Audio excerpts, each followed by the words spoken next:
नमस्कार, मैं अश्विनी वानखेड़े और स्वागत है आपका कृषि न्यूज में। क्विज कंपटीशन के आज के सवाल के लिए हमारे साथ आखिरी तक बने रहें। आइए पहले रुक करते हैं हेडलाइंस की ओर। रबी सीजन में हरियाणा के किसानों को मिलेगी 2.70 लाख मीट्रिक टन डीएपी। कृषि जागरण ने कृषि उन्नति सम्मेलन 2022 का किया आयोजन, हाथों से बनी हुई चीजों का किया गया प्रदर्शन। दिवाली पर लगेगा महंगाई का झटका, खाद्य तेलों की कीमतों में हो सकता है इजाफा। 2 दिवसीय पीएम किसान सम्मान सम्मेलन हुआ आयोजित, 600 किसान समृद्धि केंद्रों की हुई शुरुआत। मेरठ के कृषि कुंभ में जुटे 6 राज्यों के वैज्ञानिक, देश की 150 कंपनियां लगाएंगी स्टॉल। पंतनगर किसान मेला 17 अक्टूबर से हुआ शुरू, रबी की फसलें बनी आकर्षण का केंद्र। आइए विस्तार से खबरों की ओर करते हैं। हरियाणा के कृषि और पशुपालन मंत्री जेपी दलाल ने कहा कि प्रदेश में डीएपी और यूरिया की कोई कमी नहीं है। अब रबी सीजन के लिए 2.70 लाख मीट्रिक टन यानी 54 लाख बैग डीएपी एलोकेट हो चुकी है और विभाग ने कृषि उर्वरकों के भंडार के लिए पुख्ता इंतजाम भी किए हैं। मंत्री ने बताया कि 15 अक्टूबर तक 1,05,495 मीट्रिक टन डीएपी प्रदेश को प्राप्त हो चुकी है और इसी अवधि में 55,436 मीट्रिक टन डीएपी बिक्री की गई है और अब 49,769 मीट्रिक टन स्टॉक में उपलब्ध है।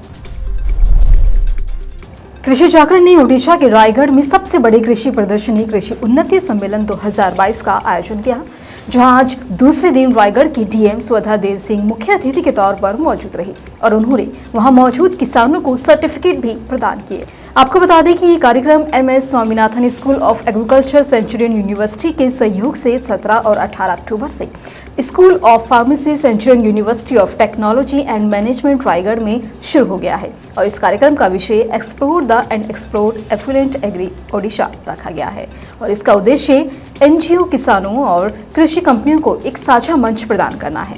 ये राज्य के कृषि क्षेत्र के विकास के लिए एक महत्वपूर्ण सम्मेलन है क्योंकि इससे ओडिशा के किसानों का एक साथ विकास किया जा सकेगा। साथ ही इस मेले में किसानों को अपने हाथों से बनी हुई चीजों का भी प्रदर्शन करने का मौका मिला है।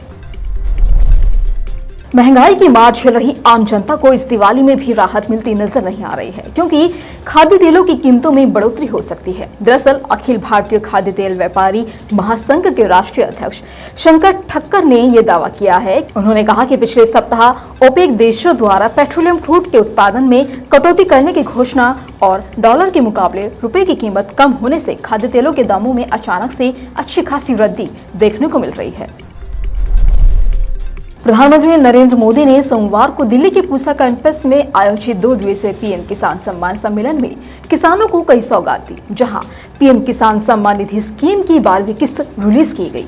आपको बता दें कि इस बार 8 करोड़ किसानों को 16,000 करोड़ रुपए भेजे जा रहे हैं और इसके साथ ही देश में 600 किसान समृद्धि केंद्रों की शुरुआत भी की गई है।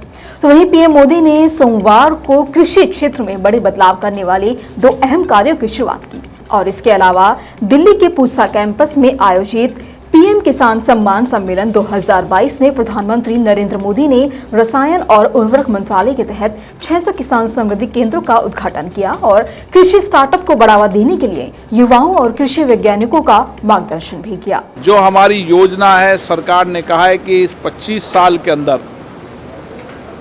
हम दुनिया के अंदर एग्रीकल्चर सेक्टर के अंदर नए इनोवेशन, नए रिसर्च, नई सोच के साथ हमारी कम ज़मीन होने के बाद भी लागत कम, उत्पादन ज़्यादा और उसकी उत्पादन के बाद उसको मूल्य ठीक मिले और उसके साथ ग्लोबल चेन, उसके जितने भी प्रोडक्ट हैं उन प्रोडक्ट को हम एक्सपोर्ट कर सकें। इस दिशा के अंदर मैंने कई आज इनोवेशन देखे, कई स्टार्टअपों को देखा। मुझे आशा है कि मेरे भारत के नौजवान जिस विज्ञान पद्धति, नई स्टार्टअप, नई सोच, एग्रीकल्चर के अंदर जिस तरीके का उनका नया सोच है, जिस तरीके का एग्रीकल्चर के प्रति उनकी समर्पण है, वो एक किसान के बेटे हैं और किसान खेती करते हुए उन्होंने किस तरीके से परिवर्तन हो सकता है, नई आधुनिकता आ सकती है, उसके लिए जो काम किया उसके लिए बधाई के पात्र है। सरदार वल्लभ भाई पटेल और कृषि प्रौद्योगिकी विश्वविद्यालय मेरठ में 18 अक्टूबर से कृषि कुंभ का आयोजन जारी है और इस वर्ष अखिल भारतीय किसान मेला और कृषि उद्योग प्रदर्शनी का आयोजन विश्वविद्यालय परिसर में 18 से 20 अक्टूबर तक होगा, जिसमें 6 राज्यों से कृषि वैज्ञानिक और खेती से संबंधित लोग भाग ले रहे हैं। और इसके साथ ही इस मेले में देश भर की 150 कंपनियां स्टॉल लगाएंगी और किसानों को जागरूक भी करेंगी। आपको बता दें कि यहाँ कृषि जागरण की टीम भी मौजूद रही। गोविंद बल्लभ पंत कृषि एवं प्रौद्योगिकी विश्वविद्यालय परिसर में सोमवार से 4 दिवसीय अखिल भारतीय किसान मेला और कृषि उद्योग प्रदर्शनी लगाई गई है, जहां कृषि जागरण की टीम भी मौजूद रही। तो वहीं यूनिवर्सिटी के कुलपति डॉक्टर चौहान ने बताया कि 4 दिवसीय किसान मेले में यूनिवर्सिटी द्वारा उत्पादित खरीफ की विभिन्न फसलें जैसे धान, मक्का, अरहर, मूंग, उड़द, सोयाबीन और सब्जियों के वैज्ञानिक पद्धतियों से लगाए गए परीक्षण दिखाए जा रहे हैं। साथ ही विभिन्न शोध केंद्रों द्वारा उत्पादित सब्जियों, फूलों, औषधियों व सुगंधित पौधों, फलों के पौधों व बीज की बिक्री भी की जा रही है। महाराष्ट्र के धुले जिले में सकरी तालुका के पिंपनेर गांव के रहने वाले किसान निसार शेख ने तुर्की से बाजरे का बीज मंगवाया है और उन्हें खेतों में बोया। निसार शेख ने इस तुर्की बाजरे की सफलतापूर्वक खेती की है। बाजरे की फसल 12 फीट की ऊंचाई तक बढ़ी है और किसान निसार शेख का कहना है कि ये बाजरा रोटी बनाने के लिए और स्वाद में भी काफी अच्छा है। जिले में तुर्की से लाए गए बाजरे का उत्पादन करने वाला ये पहला प्रयोग है। किसान ने बताया कि इस बार बारिश की वजह से उत्पादन में थोड़ी कमी आने की संभावना है। रबी फसल की खेती करने वाले किसानों के लिए आज का दिन खुशखबरी लेकर आ सकता है। दरअसल केंद्र सरकार ने मंगलवार को रबी की फसलों के लिए न्यूनतम समर्थन मूल्य यानी मिनिमम सपोर्ट प्राइस को बढ़ाने की मंजूरी दे सकती है। सूत्रों के मुताबिक रबी फसलों की एमएसपी 9% तक बढ़ाई जा सकती है और खास बात तो यह है कि सबसे ज्यादा दालों की कीमतों में बढ़ोतरी होने की उम्मीद है। वहीं इस खबर से किसानों के बीच खुशियों का माहौल है। तो वहीं दिल्ली, बिहार, राजस्थान, उत्तर प्रदेश, पंजाब और हरियाणा समेत उत्तर भारत के राज्यों में आसमान साफ और मौसम शुष्क है। वहीं हिमाचल प्रदेश, उत्तराखंड और आसपास के राज्यों में गुलाबी ठंड ने भी दस्तक दे दी है। हालांकि इस बीच दक्षिण पश्चिम के कुछ राज्यों में बारिश का सिलसिला अभी भी जारी है।